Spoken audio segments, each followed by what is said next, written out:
Coucou les filles, wesh alakoum, comment ça va? J'avais quelques petites minutes devant moi, donc du coup je me suis dit, allez pourquoi pas, bismillah, on va faire des petits gâteaux. C'est super bon de manger des gâteaux fait maison. Moi je kiffe, personnellement, je kiffe. C'est vraiment pour moi mais vraiment un kiff. J'ai pas d'autres mots les filles.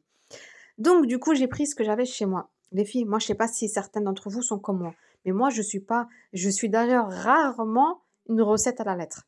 Là, là, imaginez, donc là je suis en train de faire des petits gâteaux, mais c'est des trucs que je fais de tête.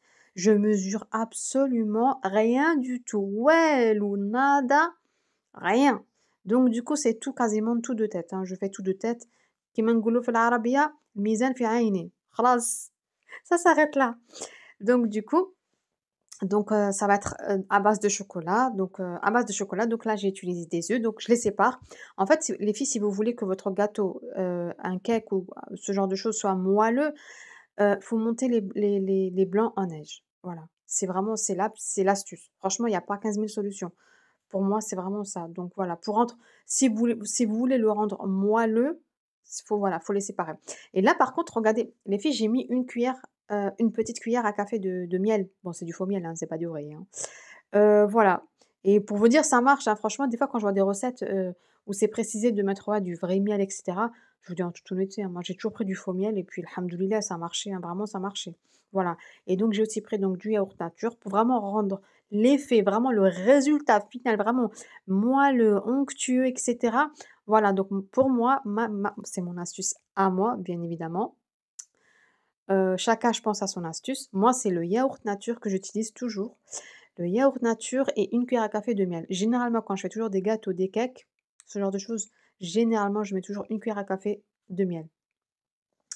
Et des fois, ça c'est pas tout le temps, ça dépend اللي عندي الوقت قدامي, donc je sépare les blancs des jaunes, voilà.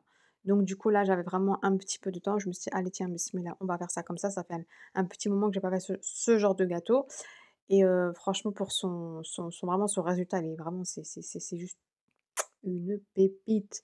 Donc toujours un petit chouïa de vanille. Ça généralement j'en mets toujours.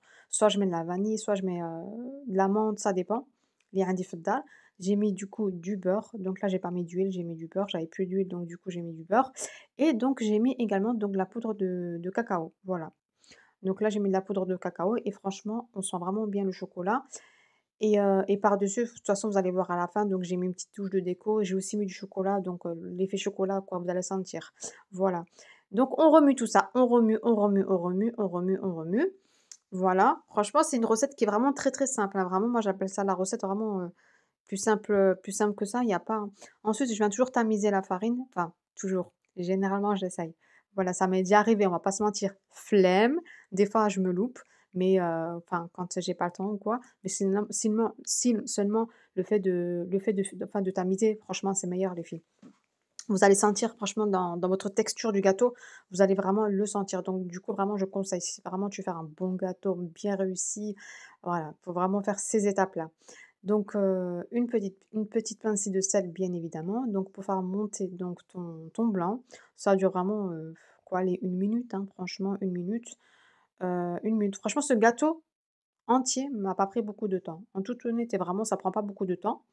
Moi, comme dit, une fois, je l'avais déjà dit dans l'une de mes vidéos, généralement, une fois par semaine, en fait, je fais des gâteaux et après je mets dans une boîte à tupperware, et voilà, et ça tient, hein, les filles, ça tient, hein. Donc du coup, c'est bien, même si tu reçois du monde ou quoi que ce soit, ou enfin de la famille, franchement, ça tient, ça tient. Franchement, alhamdoulilah, et puis ça garde vraiment le moelleux. En fait, quand tu sors ton gâteau du four et que tu le mets directement, enfin au bout de 3 4 minutes, tu le mets dans une boîte hermétique, en fait, ça va vraiment préserver le moelleux du gâteau, et moi, généralement, c'est ce que je fais toujours, toujours, toujours. D'ailleurs, chez moi, j'ai tout plein de boîtes de différentes tailles, selon ce que je fais, ça dépend. En fait, quand je fais des sablés, forcément, j'ai carrément acheté 2 3 grosses boîtes, parce que quand je fais des gâteaux sablés, forcément, généralement, je fais plusieurs sortes, et quand je fais des cakes et des moelleux, voilà, j'en ai acheté quelques-uns des tailles moyennes et je les stocke dedans, et franchement, vraiment, en toute honnêteté, ça garde un bon 4 5 jours, hein, vraiment, vraiment. Donc du coup, j'ai pris ces petites cassettes et puis voilà, donc il vous faut un petit moule de ce genre pour faire, voilà, l'effet un peu muffin comme ça, et puis tout simplement, franchement, c'est vraiment pas compliqué. Donc ensuite, vous les remplissez et cetera, mais jamais les remplir jusqu'au bord. Jamais, jamais, jamais. Donc voilà, sinon il risque d'avoir un débordement et après c'est galère. Franchement pour le nettoyage, bismillah. Donc heu, donc voilà, donc en fait, il faut pas les remplir jusqu'au bord. Après, comme vous le savez, hein, ça gonfle de toute manière au four et puis voilà et sinon, donc au four, je les ai mis quoi? Allez, une vingtaine de minutes, hein, pas plus, une vingtaine de minutes, à chaleur tournante. Après, celle qui vit en Algérie, sachez que c'est pas tous les fours. Moi, une fois enfin, c'est pas que je me suis fait avoir, c'est que je savais pas. À mes débuts, j'avais acheté un four et en fait, quand je faisais des gâteaux, j'arrêtais pas de me foirer. J'étais au bout de ma vie, vraiment au bout de ma life. Je comprenais pas. En fait, c'était pas un four à chaleur tournante, mais moi, pour moi, c'était logique, c'était un four à chaleur tournante. En fait, non. Quand j'ai demandé, je me suis renseignée, on m'a dit: «Ouais, mais, tu quoi comme type de four?» et quand j'ai pris des photos et cetera, al-Mouhim et donc quand j'en ai fait part, on m'a dit: «Mais t'as pas un four à chaleur tournante?» Donc du coup, je l'ai vendu et j'en ai acheté un autre, pour vous dire, hein. Ensuite, j'étais trop contente, hein. Je faisais des gâteaux tout le temps, tout le temps.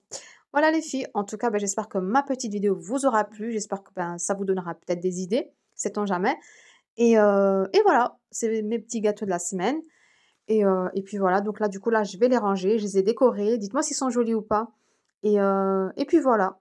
Voilà, Valou, je vous fais un gros bisou les filles. Allez, خلاص, ciao, ciao.